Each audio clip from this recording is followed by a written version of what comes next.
মেয়েদের অনেক কিছু ত্যাগ করতে হয়। যে ঘরে জন্ম হয়েছে সেই ঘর ছেড়ে চলে যেতে হয়। যে উঠানে খেলে বড় হয়েছে সেই উঠানটাকেই চিরতরে শেষ করে দিতে হয়। একটু ভালো করে দেখলে দেখা যায় মেয়েদের কিন্তু আসলে কোনো ঘরই হয় না। বাবার কাছে থাকলে বাবার বাড়ি, স্বামীর কাছে থাকলে স্বামীর বাড়ি, ছেলের কাছে থাকলে ছেলের বাড়ি, নিজেদের আসলে কোনো বাড়ি হয় না। মা জাতি বড় অদ্ভুত।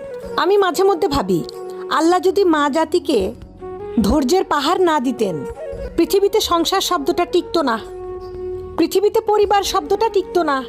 সবার কথা বাদ দেন, আপনি আপনার মায়ের কথা ভাবেন, দাদির কথা ভাবেন, নানির কথা ভাবেন। আমাদের মা, আমাদের দাদি, আমাদের নানি যে ত্যাগটা দিয়েছেন, যে সহ্যটা করেছেন, উনারা যদি অধৈর্য হতেন আজকে কারো পরিবার কিন্তু ঠিক থাকতো না। সেই জন্য আল্লাহ পাক তাদের অন্তরকে ধৈর্যের পাহাড় বানিয়ে দিয়েছেন। এগুলা উনাদেরকে বেতন দিয়ে কিংবা উনাদেরকে বিনিময় দিয়ে এটার নিয়ামত পাওয়া যাবে না।